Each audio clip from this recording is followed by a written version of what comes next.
दावतों के दस्तरखान पे इस पुलाव को लाजमी से सजाना है। पूरे दस्तरखान को छोड़कर आपके इस पुलाव पर ही हाथ साफ़ करेंगे। इसकी स्टेजेस का आपने ख़ास ख्याल रखना होता है। तो दोस्तों मेरी रेसिपीज़ को आप धड़ल्ले से बना सकते हैं, क्योंकि एक ऑथेंटिक रेसिपी मैं यहाँ पर आपके साथ शेयर करती हूँ।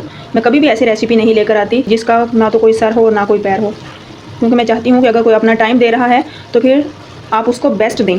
बोटी कहीं से भी टूटी नहीं है, क्योंकि बोटियाँ अगर टूट जाएँ तो ऐसा ही लगता है कि पुलाव किसी अनाड़ी ने ही बनाया है। बिस्मिल्लाहिर्रहमानिर्रहीम। सबसे पहले फ्रेंड्स मैं यहाँ पर चावल की पैमाइश करूँगी। यहाँ पर ये मैंने 3 गिलास चावल लिए हैं और चावल बासमती राइस हैं। अच्छा, इनका कलर थोड़ा सा ये ऐसे होते हैं कि दागी चावल होते हैं, लेकिन ये टेस्ट में बहुत ज़्यादा लाजवाब होते हैं। तो अगर आप कम बजट में रहते हुए मज़ेदार कोई पुलाव खाना चाहते हैं तो मैं आपको प्रेफर करूँगी कि आप लाजमी बनाकर एक बार इसको ट्राई करें। इसका टेस्ट बहुत लाजवाब होता है। यहाँ पर चावल को अच्छे से हम साफ़ कर लेंगे। ये देखें, इस तरह के इसमें ना चावल होते हैं जिनके ऊपर छिलका होता है, तो ये निकाल लें, क्योंकि इससे बहुत ज़्यादा फिर डिस्टर्बेंस होती है गले में, बाज़ दफ़ा ये लगते हैं। अच्छे से साफ़ करेंगे चावलों को।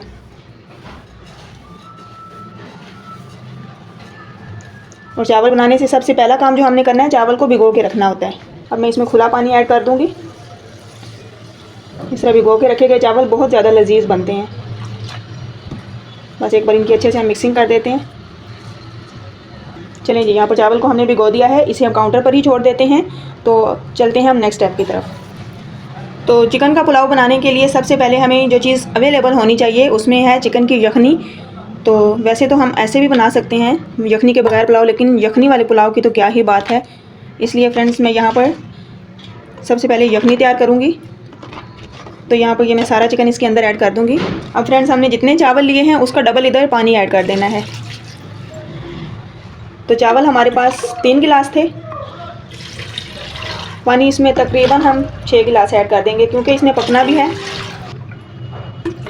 ये 4 गिलास, 5 और ये 6। हमने डबल करके ही पानी की मिकदार इसमें लेनी है। यखनी में मज़ेदार सा इसका टेस्ट आए उसके लिए हमने एक दरमियाने से साइज़ की प्याज ली है। इसको मैं रफली इसमें चॉप कर दूँगी, इससे टेस्ट बहुत कमाल का आएगा। ये लाजमी ऐड करना है आपने। अब इसके साथ फ्रेंड्स 2 चम्मच भरकर मैं इसमें नमक ऐड करूँगी। अगर नमक हमें बाद में कम लगा तो हम और भी डाल सकते हैं। अच्छा, यहाँ पर 1 बड़ा चम्मच मोटा कुटा हुआ खुश्क धनिया है, ये इसमें ऐड करूँगी। 1 बड़ा चम्मच इसमें मैं साबुत ज़ीरा ऐड करूँगी। तो फ्रेंड्स यहाँ पर मैंने कुछ खड़े मसाला जात लिए हैं, जिनमें 1 तेज़पत्ता, 1 बड़ी इलायची, 1 बादियान का फूल है, ये 2 इमली आलू बुखारा हैं। ये मैंने बिरयानी मसाला में से निकाले हैं, क्योंकि इस टाइम पर मेरे पास अवेलेबल नहीं थे, तो मैंने मसाले के अंदर से ये निकाल दिए हैं। ये भी इसके अंदर ही ऐड कर दूँगी, इससे भी बहुत कमाल का टेस्ट आता है। अच्छा, यहाँ पर ये 2 टुकड़ेदार चीनी है, ये इसमें डालेंगे। अब यहाँ पर 5 से 6 अदद लौंग ऐड करेंगे। तो फ्रेंड्स मैं कहती हूँ कि अगर आपके पास लौंग नहीं है तो आप पुलाव बनाने का सोचें भी ना, क्योंकि इससे टेस्ट बहुत ज़्यादा लाजवाब आएगा। इसी से ही पुलाव का असल टेस्ट निखरता है। तो 2 से 3 अदद मैं हरी इलायची इसमें ऐड करूँगी। चलें जी, मसाला जात भी चले गए। अच्छा, यहाँ पर एक चीज़ मैं भूल गई थी, वो है काली मिर्च साबुत। ये भी ऐड करेंगे, तकरीबन 20 दाने हैं। गोल सूखी लाल मिर्चें हैं, ये तकरीबन 5 से 6 अदद ये ऐड करूँगी। अगर आपके पास कश्मीरी लाल मिर्च हो जो थोड़ी लॉन्ग साइज़ में होती है तो आप वो भी ऐड कर सकते हैं। अच्छा, यहाँ पर ये तकरीबन 7 से 8 मेरे पास हरी मिर्चें हैं, ये मैं इसी तरह साबुत ही इसमें डाल दूँगी। आप चाहें तो इन्हें काट कर भी डाल सकते हैं, और चाहें तो आप बाद में इन्हें पुलाव के अंदर जब मसाला बना रहे हों तब भी ऐड कर सकते हैं। लेकिन अगर आप बच्चों के लिए बना रहे हों तो फिर आप इसी तरह यहाँ पर साबुत ऐड कर दें, और बाद में हम इस यखनी को छान कर यूज़ करेंगे। चलिए, अब मैं इसको चूल्हे पर ले आती हूँ। चलिए जी, यहाँ पर हम यखनी को पकने के लिए छोड़ते हैं, जब तक हम बाकी की चीज़ें तैयार करते हैं पुलाव के लिए। बहुत ज़्यादा इसको हमने नहीं पकाना, मैं आपको इसकी टाइमिंग आगे चलकर बताती हूँ कि आपने इसको टोटल कितने मिनट पकाना है। अच्छा, मैंने यहाँ पर प्याज लिया है और प्याज को मैंने छील लिया है। अब मसाला बनाने के लिए हमें एक बड़े साइज़ के प्याज की ज़रूरत होती है, तो ये मीडियम साइज़ के थे इसलिए मैंने 2 ले लिए हैं। चलिए जी, सबसे पहले हम यहाँ पर प्याज की कटिंग करते हैं। अगर आप चाहें तो इसको लच्छे में भी काट सकते हैं। चलिए जी, यहाँ पर प्याज की कटिंग हो चुकी है। अगर आपको भी प्याज काटना थोड़ा मुश्किल लगता है, क्योंकि प्याज काटना तो सबको ही अज़ाब लगता है, तो आप प्याज को काटते ही फ़ौरन इसको पानी में डालकर रख दें, जिससे इसकी कड़वाहट पानी के अंदर ही बैठ जाएगी और कभी भी आपकी आंखों में आंसू नहीं आएंगे। प्याज आपको रुलाएगा नहीं, इसलिए ये एक ज़बरदस्त सी टिप है। प्याज को पानी के अंदर डिप करके रखेंगे तो बिल्कुल भी प्याज से ना जो आपकी आंखों में आंसू नहीं आएंगे, प्याज कड़वा नहीं लगेगा आपको। इसको मैं साइड पे रखती हूँ।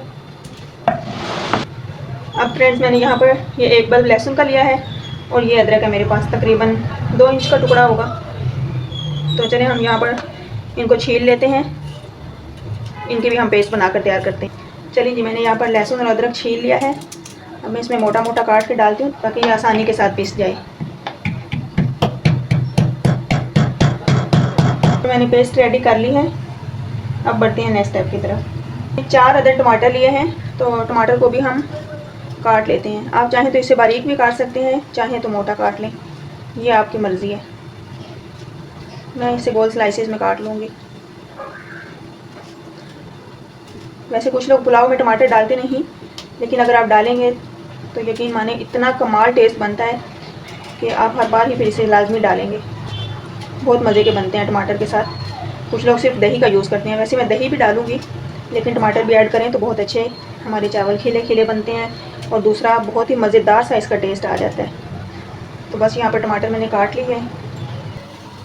अच्छा, यहाँ पर यखनी को पकते हुए तकरीबन 10 से 12 मिनट गुजर चुके हैं, तो मैं तकरीबन 15 मिनट टोटल इसको पकाऊंगी। अब मैं इसे करती हूँ साइड पर और अगला स्टेप हम शुरू करते हैं। पुलाव बनाने के लिए मैं यहाँ पर आधा घी लूँगी और आधा ही मैं कुकिंग ऑयल लूँगी, क्योंकि घी में पुलाव बहुत ज़्यादा मज़ेदार बनता है। अगर आप डालना चाहते हैं तो आप टोटल ही घी डाल लें या फिर टोटल ही ऑयल डाल लें, ये टोटली आपकी चॉइस के ऊपर है। तो तकरीबन आधा कप मैंने इसमें कुकिंग ऑयल डाल दिया है। जैसे ही ऑयल गर्म हो चुका है तो अब मैं इसमें प्याज ऐड कर दूँगी।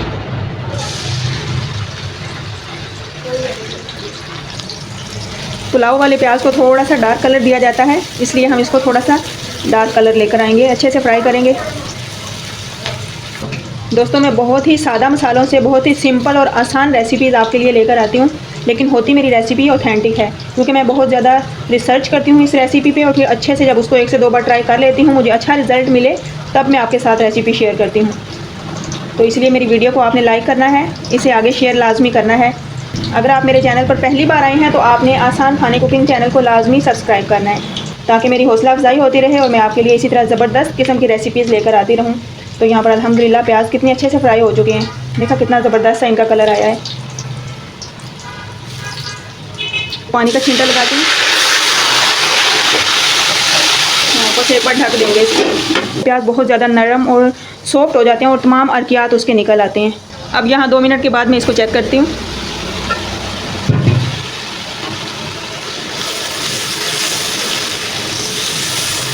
तो यहाँ पर प्याज बहुत अच्छे से सॉफ्ट हो गए हैं।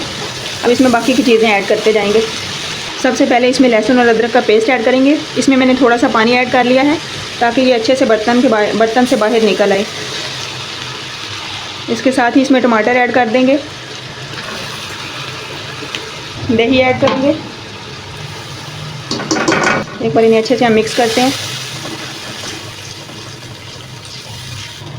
अब साथ ही इसमें मैं चिकन ऐड कर दूंगी, जो कि हमने यखनी में पकाया है।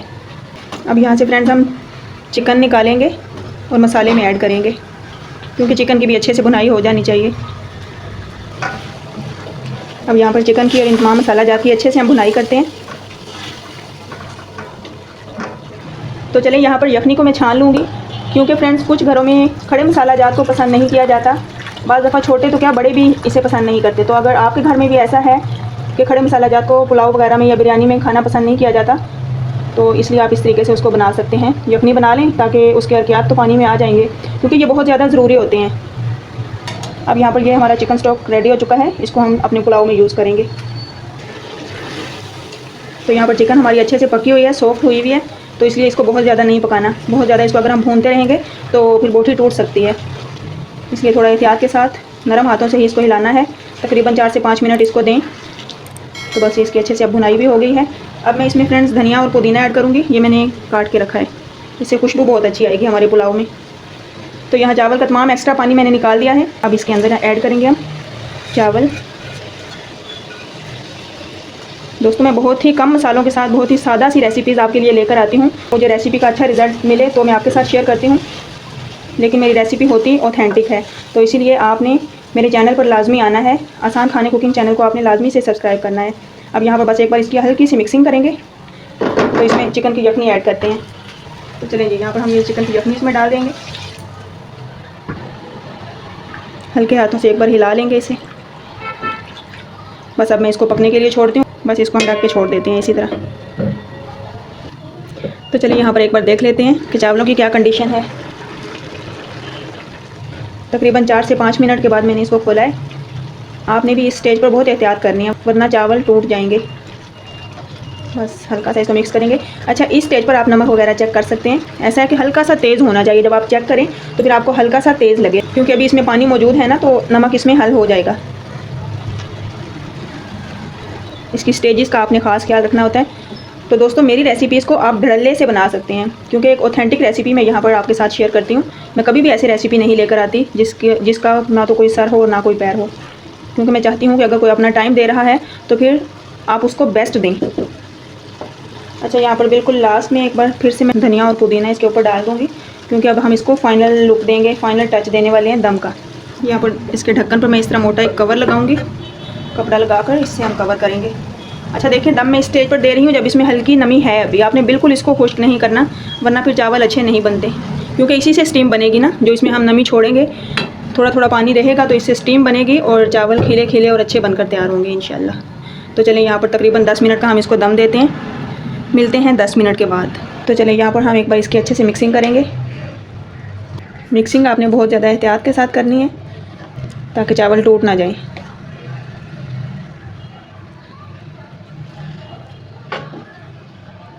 बस बहुत ज़्यादा इसको उलट पलट करने की ज़रूरत नहीं है। चलिए, हल्के हाथों से इसकी मिक्सिंग हो गई है। तो यहाँ पर आप चेक कर सकते हैं कितनी ज़बरदस्त इसकी बोटी है। कोई ज़रा भी बोटी कहीं से भी टूटी नहीं है अच्छे से, क्योंकि हमने इसकी यखनी भी बनाई है, फिर इसके बाद इसको पकाया भी है। तो ये एक तरीके से पकाया गया है, इसीलिए जो मैंने पूरा प्रोसेस आपके साथ शेयर किया है। अगर आप भी इसी तरह रेसिपी को फॉलो करेंगे तो इंशाल्लाह आपके पुलाव में भी चिकन की बोटी कभी भी नहीं टूटेगी, क्योंकि बोटियाँ अगर टूट जाएँ तो ऐसा ही लगता है कि पुलाव किसी अनाड़ी ने ही बनाया है। चलिए यहाँ पर चावलों की हम सर्विंग करते हैं और आप चेक करें, अल्हम्दुलिल्लाह अल्हम्दुलिल्लाह कितना ज़बरदस्त और खिला खिला हमारा पुलाव रेडी हुआ है। चावलों की लुक चेक करें, है ना कितनी शाइनी ज़बरदस्त सी लुक का ये। तो फ्रेंड्स, कोई ज़रूरी नहीं है कि बहुत ज़्यादा अगर अच्छे वाले चावल होंगे तो ही आप ज़बरदस्त पुलाव बना सकते हैं। आप बजट में रहते हुए भी ज़बरदस्त खाने बना सकते हैं। तो चलें जी, यहाँ पर हमने चावल को डिश आउट कर लिया है। तो देखा माशाल्लाह से कितना ज़बरदस्त खिला खिला और ज़बरदस्त से कलर के साथ, ज़बरदस्त लुक के साथ हमारा चिकन यखनी पुलाव रेडी है। तो फ्रेंड्स, इस रमज़ान आपने इस रेसिपी को मिस नहीं करना, बल्कि आपने दावतों के दस्तरखान पे इस पुलाव को लाजमी से सजाना है। इंशाल्लाह मेहमान उंगलियां चाटने पर मजबूर हो जाएंगे और पूरे दस्तरखान को छोड़कर आपके इस पुलाव पर ही हाथ साफ़ करेंगे, क्योंकि ये बनता ही इतना मज़ेदार है। और आपने मेरी इस रेसिपी को लाजमी से फॉलो करना है और फिर आपने मुझे अपना फ़ीडबैक लाजमी देना है अगर आप मेरी रेसिपी को ट्राई करें। इंशाल्लाह मुझे आपके कमेंट का इंतज़ार रहेगा और मैं आपको मुकम्मल गाइड करूँगी, आपके हर कमेंट का जवाब दूँगी। तो फ्रेंड्स, वीडियो अच्छी लगे प्लीज़ इसे लाइक करें, आगे ज़्यादा से ज़्यादा शेयर करें। चैनल पर न्यू है तो आसान खाने कुकिंग चैनल को लाजमी से सब्सक्राइब करें। तो फिर नेक्स्ट इंशाल्लाह मिलती हूँ नई एक अमेजिंग और मज़ेदार रेसिपी के साथ। मुझे अपनी दुआओं में याद रखिए। अल्लाह हाफिज़।